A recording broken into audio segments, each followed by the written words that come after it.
The Buddhist sermon is delivered by the Venerable Weligepola Seelawansa Maha Thera of the Siri Vajraramaya in Bambalapitiya.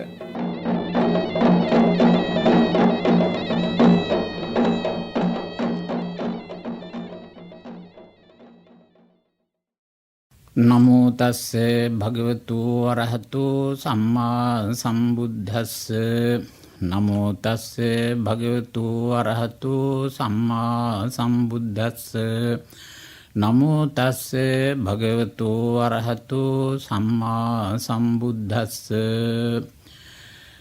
Dear devotees, today I have selected very valuable sermon taught by the Buddha named Maha Thera Bojjhanga Sutta.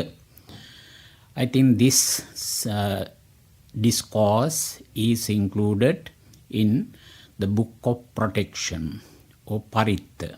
In Sri Lanka, it has become very popular among the Sikh because the Buddha and his disciples chanted this sutta, this sermon, especially to the sick. The Buddha also listened to Maha Thera Bojjhanga Sutta. Similar to that sutta, it is known as Chunda Sutta when he was sick. I think I like to give the necessary details in this sutta, in this sermon included in this sutta, but however I like to give the history of this sutta. Venerable Maha Thera was one of the foremost Buddhist disciples during the advent of the Buddha. He was among the 80 foremost disciples of the Buddha. His bodily appearance was similar to that of the Buddha. Therefore, some devotees brought some benefits to offer to the Buddha, but on some occasions they offered those benefits, those parikkara in Pali language, to Maha Thera. Therefore, he disliked it. He wanted to go away from the Buddha or depart from the Buddha because he did not like to show the similarity with the Buddha. Therefore, one day he decided to go to the forest to follow a special religious practice known as Dhutanga. I think there are 13 Dhutangas. They are not regarded as austerities, followed by some other religious groups contemporary to the Buddha. However, Maha Thera liked to follow those Dhutanga, some special religious practices in the forest. Therefore, he observed them himself as an arahant, and while he was residing in the forest, he depended on begging alms, and also he wore the necessary robes made of some rags put over the cemeteries. Like that, there were 13 special religious practices followed by him. I gave you some of them, 2 of them. However, after a long period of time, while he was residing in one of the rock cave in the forest, he was seriously sick and he could not bear up his sicknesses. He told it to Venerable Thera, who was one of the chief attendants of the Buddha. Venerable Ananda reported to the Buddha that Venerable Maha Thera was seriously sick. Then the Buddha After hearing that, he visited Venerable Maha Thera and he reminded 7 Bojjhangas. I think English translation of Bojjhangas means awakening factors. I think the name of awakening factors, that term is very, very important because the mind should be kept awakened if one wants to recover from sicknesses. On the other hand, when the mind becomes very awakened, having awakened mind, always I think he can understand the reality. After becoming sick, if anybody is tortured or suffering from a certain kind of sicknesses or diseases, some may be some chronic diseases, but the pain out of sicknesses could be tolerated after understanding the reality of life.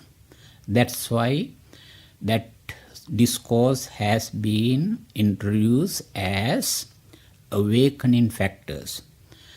They are 7 in number.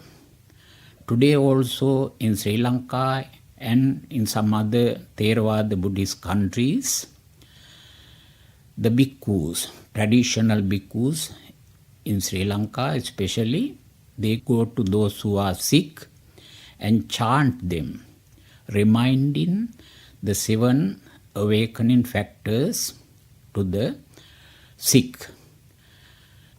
Many Buddhist monks here in Sri Lanka are invited to go to the sick and to chant Bojjhanga Suttas.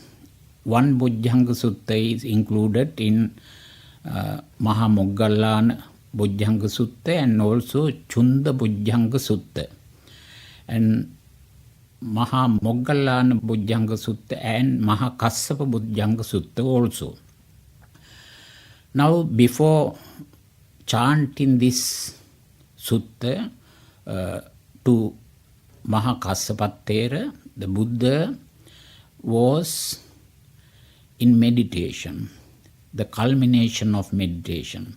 That culmination of meditation is introduced in Buddhist texts, that Patisallana Uttito. Patisallana Uttito means after recovered from, awakened from some jhana. Jhana means ecstasies, known in Buddhist texts. Ecstasies means very important to to concentrate one's mind.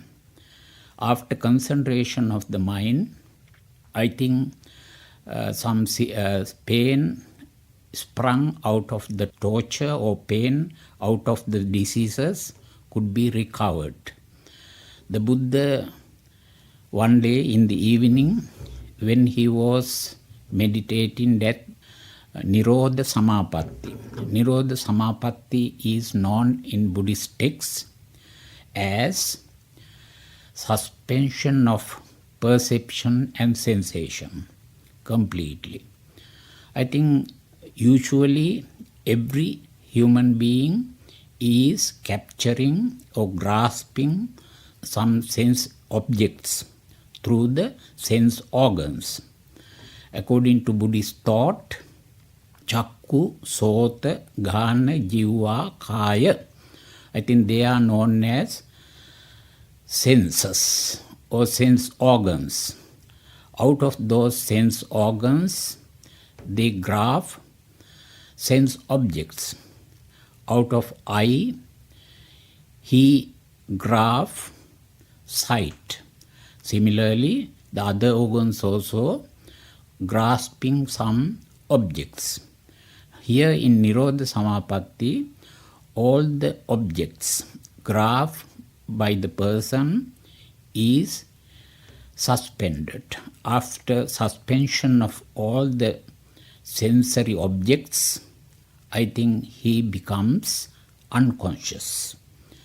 When mind has become unconscious, all the painful happenings experienced by certain person after becoming sick could be forgotten. So therefore, this is one of the psychological methods taught by the Buddha to suspend the pain sprung out of some diseases, serious diseases.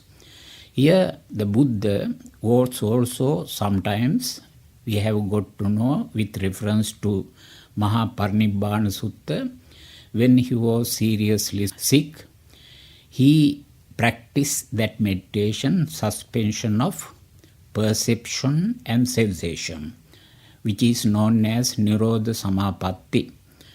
So therefore, the Buddha himself experienced that practice, religious practice, which is known as the highest or culmination of the religious practice experienced by a person to suppress or subdue some pain sprung out of the diseases.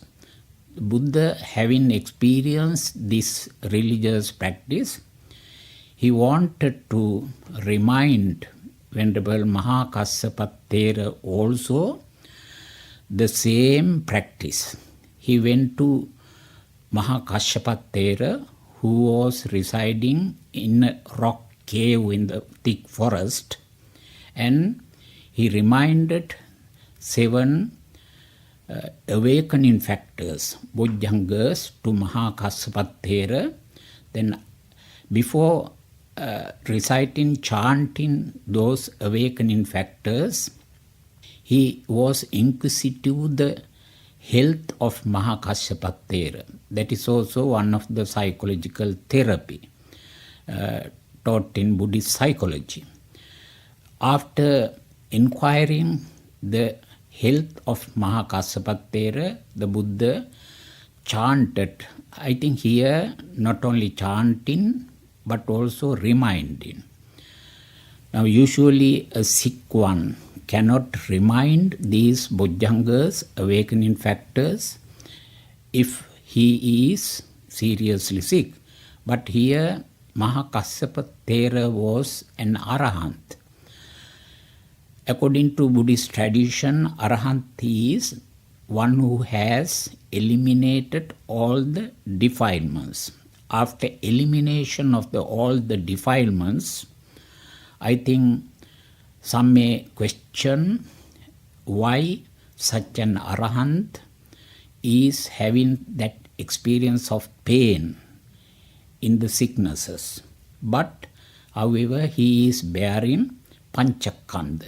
Panchakanda means Rupa, Vedana, Sanya, Sankhara, Vijnana in English. Body, sensation, perception, conditioned formations, and consciousness. So how far a certain one is bearing such a body, is experiencing sicknesses, although he is an Arahant. So therefore Buddha, after awareing that, he went to Venerable Maha Thera. He reminded 7 awakening factors, Bojjhangas, to Maha Thera. I think namely I like to give them orderly: Sati, Dhammavicaya, Viriya, Piti, Passaddi, Samadhi, Upekka. I think they are the 7 awakening factors included in Maha Thera Bojjhanga. I think first one is very, very important, Sati. Sati means mindfulness. Not only the sick, but also some others also should practice Sati, mindfulness, in his daily life, especially in the time of period of sick. Here Sati means always concentrating, mindfully keep in the mind concentrated on a certain selected point. When one is walking, when one is standing, when one is sitting, and also in every postures in his life, he must be mindful. But especially here mindfulness means always understanding the reality of the body, understanding the reality of the mind, understanding the reality of the sensation. Sukha, dukkha, adukka masukha. Sukha means comfortable sensation. Dukkha means discomfortable sensation. Adukka masukha means indifferent sensation. And also understanding the phenomenal happenings around one's life. That is known as dhammata. Dhammata in Pali language means all the phenomenal happenings. Now, as an example, one who is born in this world definitely happens to become sick, decay in his body, and also gradually becoming old, and finally to die. I think sometimes, usually with reference to some suttas, some sermons, he definitely happens to experience the good deeds done in the previous births as well as bad deeds done in the previous births. Good deeds are bringing good results, bad deeds become bad results. I think definitely periodically they are coming upon one's life. I think especially the sick one understand that. The sicknesses and according to Dhammata, phenomenal happenings, becoming old, decaying and some other variations of the life are also valid to sick one, everyone. Actually that realistic understanding also prevents the pain sprung out of some diseases. I think this fourfold understanding is belonging to Sati. Now everyone should understand the real nature of one's life and also especially the variations changing of the mind also. And also sensation. Sometimes we experience comfortable sensation or feeling and immediately sometimes it is changed into discomfortable feelings or sensations, and sometimes indifferent feelings or sensations. So similarly, understanding the impermanence of sensations, impermanence of the body, impermanence of the mind. Now usually the mental conditions, the mind is also impermanent, and also especially the sick may understand the phenomenal happenings. As I told you early, as an example, the death. One who is born definitely happens to die. Like that, understanding the reality of this life and also other awakening factors also should be understood, which have been given by me, namely. So therefore, the Buddha, after visiting to Maha Thera, he chanted or reminded these 7 awakening factors to Maha Thera. He recovered from his disease. So similarly, you also should practice these Bojjhangas, awakening factors, if you want to recover from some diseases. May you live long in peace and happiness. Sukhi Digayuko Bhava.